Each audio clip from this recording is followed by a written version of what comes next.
আসসালামু আলাইকুম মাস্টার্সের শিক্ষার্থীবৃন্দ, তোমরা কেমন আছো? করোনাকালীন তোমাদের সাথে অনলাইনে আমার প্রথম ক্লাস। আজকে আমি তোমাদের পোর্টফোলিও ম্যানেজমেন্টের উপরে ক্লাস নেব। পোর্টফোলিও ম্যানেজমেন্টের রিস্ক অ্যানালাইসিস, রিস্ক এবং রিটার্নের ভিতর যে সম্পর্ক সেটার উপর আমি ক্লাস নেব। রিস্ক অ্যান্ড রিটার্ন, এটার উপর এই দুটার ভিতর কি সম্পর্ক, এই সম্পর্ক বিশ্লেষণ করতে যে আমাদের সিকিউরিটি মার্কেট লাইন অ্যানালাইসিস করতে হবে। গ্রাফিক্যালি সিকিউরিটি মার্কেট লাইনটা আজকে তোমাদের আমি দেখাবো। ঝুঁকি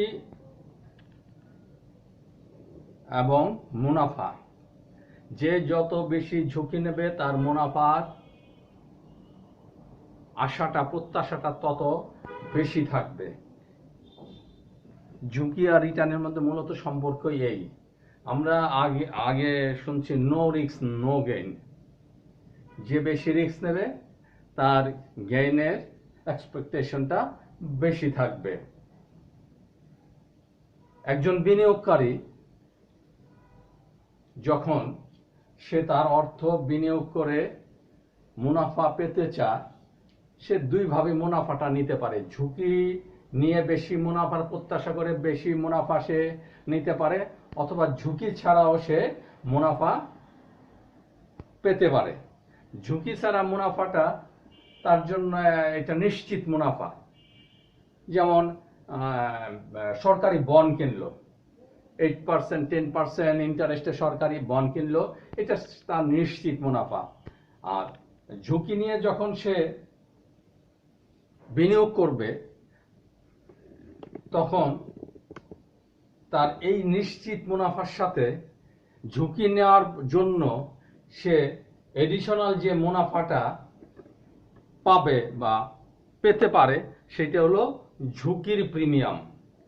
তাকে বলা হয় ঝুঁকি প্রিমিয়াম।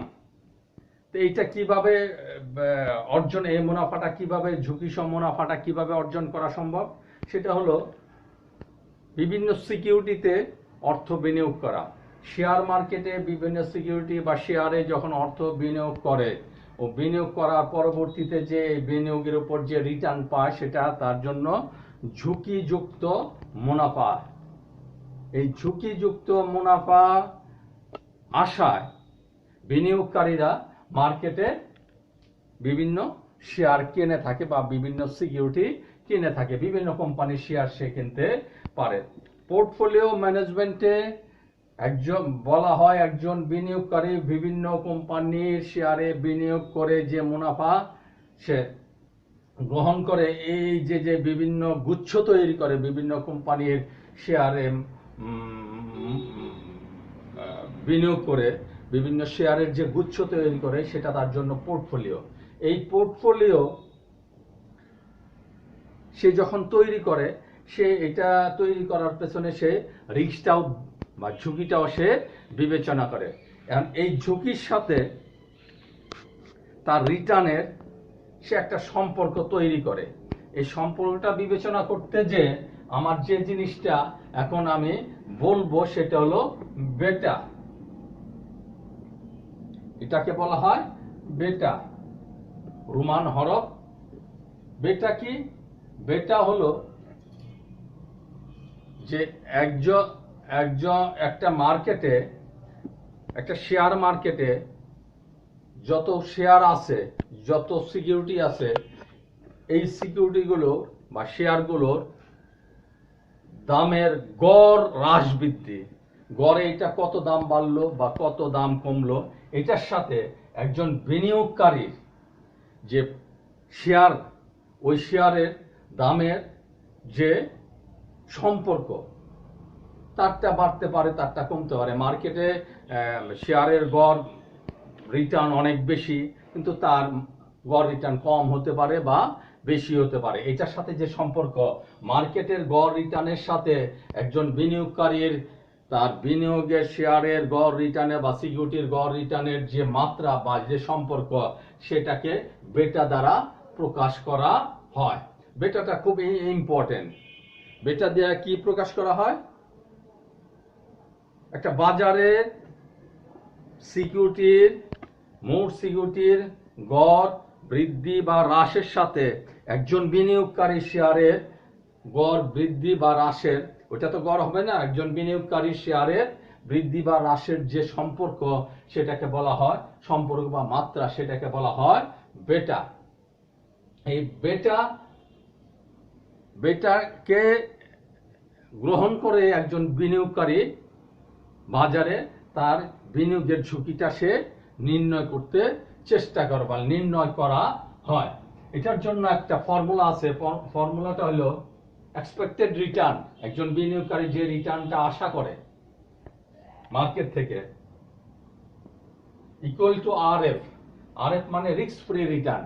সে যদি ঝুঁকিপূর্ণ শেয়ার বাজারে বিনিয়োগ না করে সরকারি বন্ড কিনতো, যে একবার রিস্ক ফ্রি রিটার্ন, যে আমি 8% রিটার্ন পাবো বা 10% রিটার্ন পাবো, এটা প্লাস আরএম।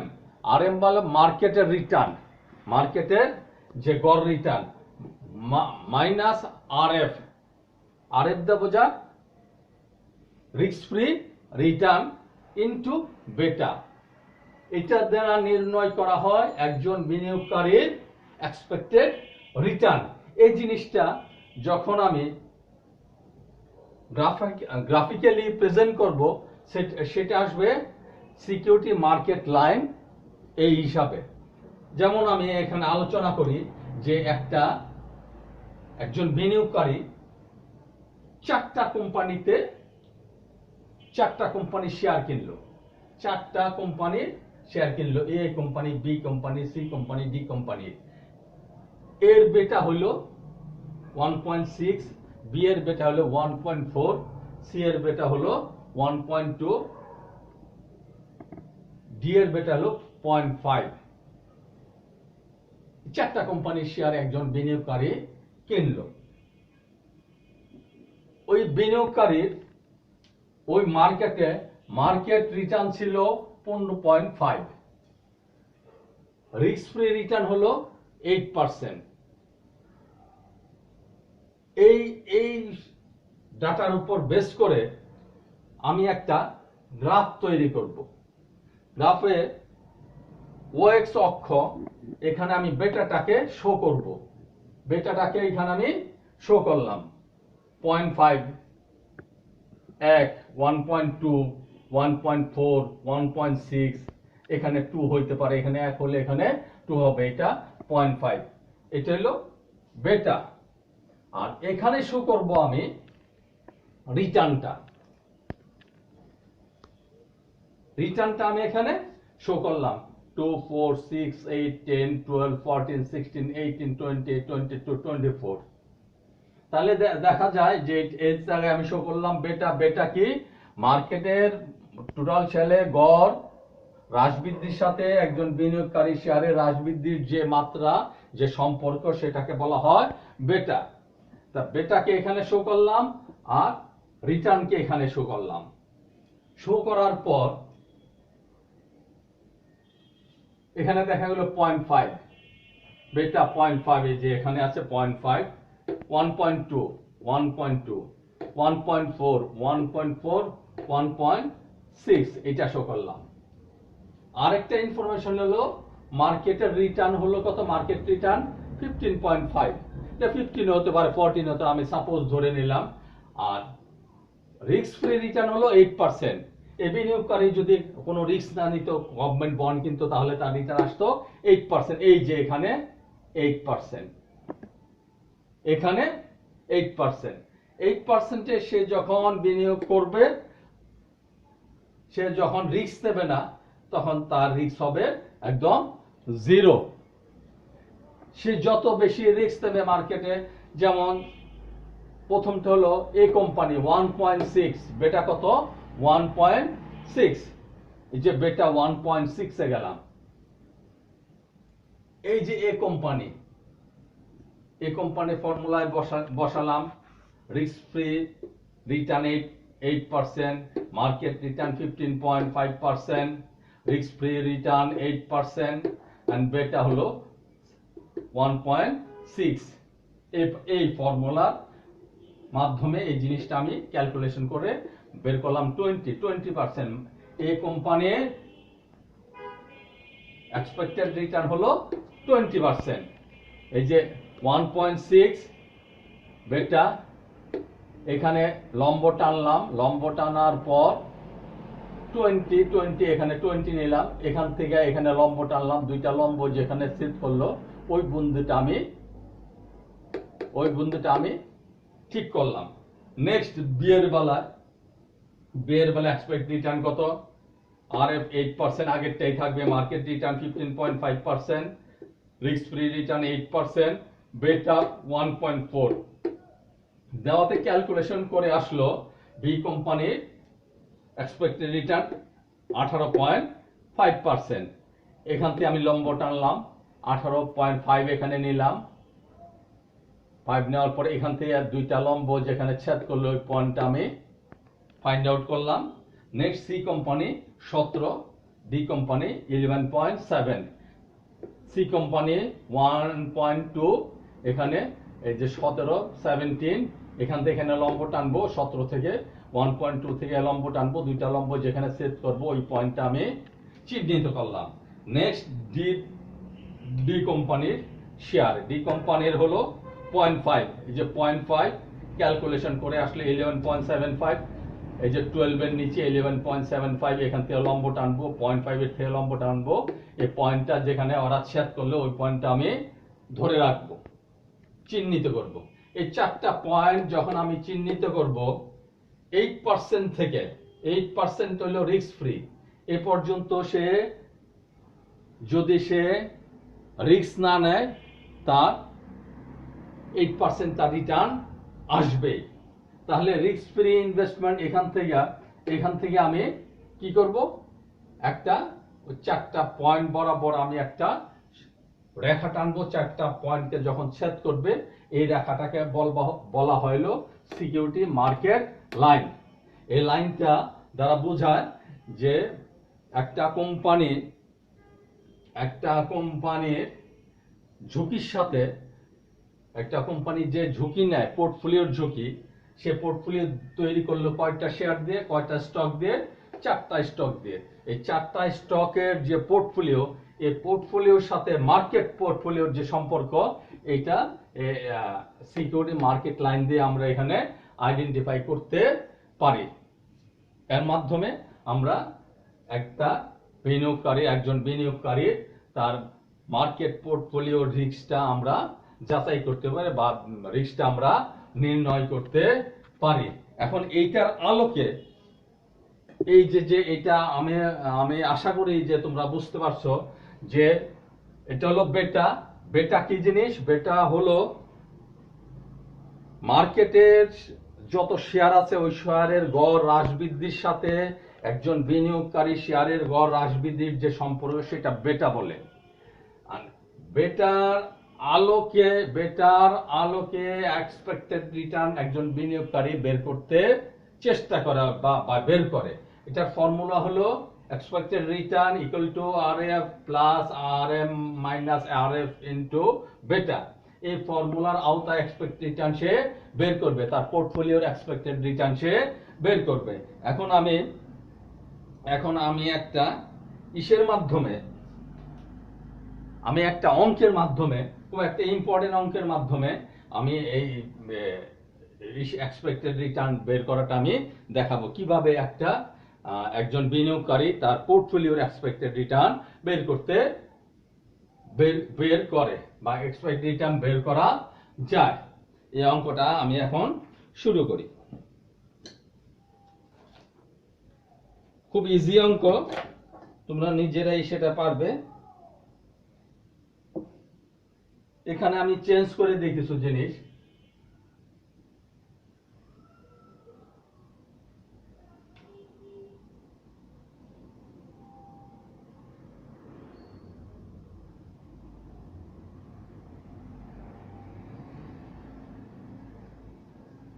একটা কোম্পানির বেটা কত আর ইনভেস্টমেন্ট কত, আমি একজন বিনিয়োগকারী ইনভেস্ট করলো তিনটা কোম্পানিতে। একটা বিনিয়োগকারী ইনভেস্ট করলো তিনটা কোম্পানিতে তিনটা কোম্পানিতে ইনভেস্ট করলো। এই কোম্পানিতে ইনভেস্ট করলো 1 লাখ,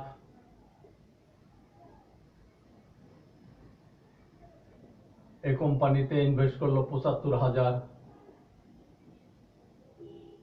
এই কোম্পানিতে ইনভেস্ট করলো 25,000।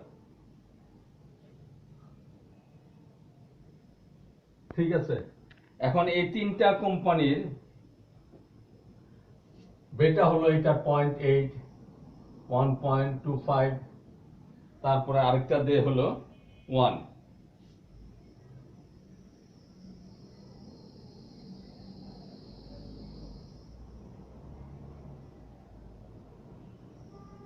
একটা কোশ্চেন সাজাচ্ছি এখন।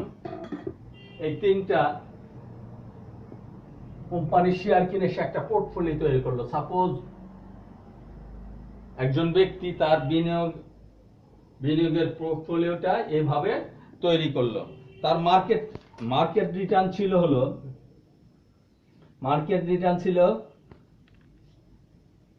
16%, রিস্ক ফ্রি রিটার্ন 8%।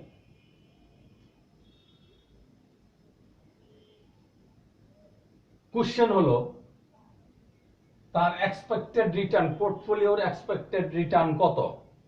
কোশ্চেন হলো পোর্টফোলিওর এক্সপেক্টেড রিটার্ন কত, এটা আমার এখন বের করতে হবে। পোর্টফোলিওর এক্সপেক্টেড রিটার্ন আমার এখন বের করতে হবে।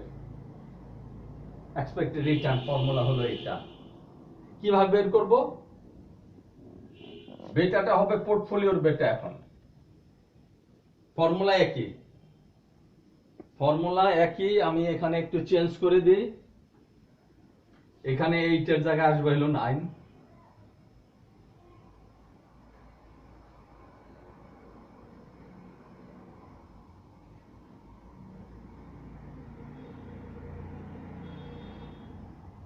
মার্কেট রিটার্ন ছিল হলো, মার্কেট রিটার্ন আসবে 16%। আমরা 15% দিতে পারতাম, এখন 16%, আর এটা আসবে 9।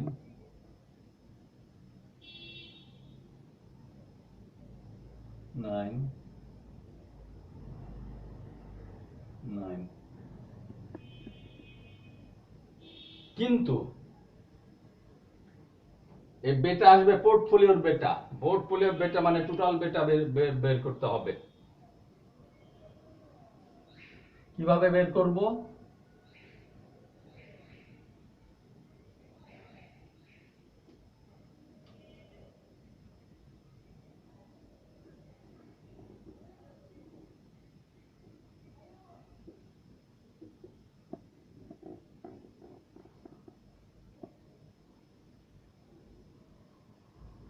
শর্টলি করতে হবে।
টোটাল 2 লক্ষ। 2 লক্ষের যদি আমি প্রপোর্শনেট নেই, ওয়েট দিতে হবে। এটার ওয়েট দিলে এটা 2 লক্ষের, এটা হবে 0.5, এটা হবে হলো 2 লক্ষের, এটা হলো কত আসবে? 0.5 আসলে 2 লক্ষের, এটা 0.5 আসলে আসে হলো এটা হলো 375, 0.375। 0.375, এটা আসবে হইল 0.125, এটা যোগ করলে কিন্তু 1 আসবে। কথা হলো 2 লক্ষের ভিতরে 1 লক্ষ কত দূর? অর্ধেক, 0.5। 2 লক্ষের ভিতর 75,000 কত পার্সেন্ট? 0.375%। 2 লক্ষের ভিতর 25,000 কত পার্সেন্ট? 8 ভাগের 1 ভাগ, 0.125। আমার বেটা ছিল হলো 0.8, 1.25, 100। এখন এই দুইটা গুণন দিতে হবে। গুণন দিলে আসবে হলো 0.5, 0.8 গুণন দিলে আসলে 0.40। এটার গুণন দিলে আসবে হলো 0.47। এটার গুণন দিলে আসবে হলো 0.125। এখন এটা যোগ দেব, যোগ দিলে আসবে হলো 0.995, 0.995। এটা হলো আমার পোর্টফোলিও বেটা, 0.995। এই জিনিসটা আমার এখন বের করলাম, সারণী করে এই জিনিসটা আমি বের করলাম। বের করার পর এটা এখন এখানে বসাতে হবে। 0.9 গুণন 0.995 গুণন 0.995 গুণন 0.995, 0.99 and 0.995 বসানোর পর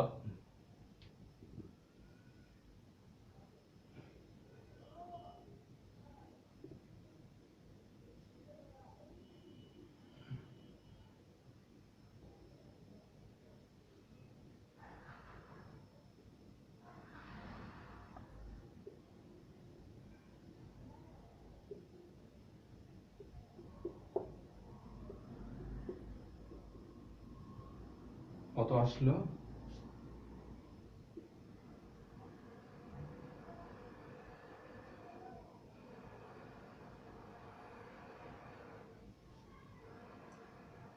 16 থেকে 9 বিয়োগ দিলে কত আসে? 16 থেকে 9 বিয়োগ দিলে 7।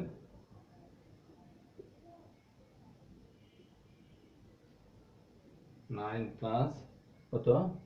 6.6965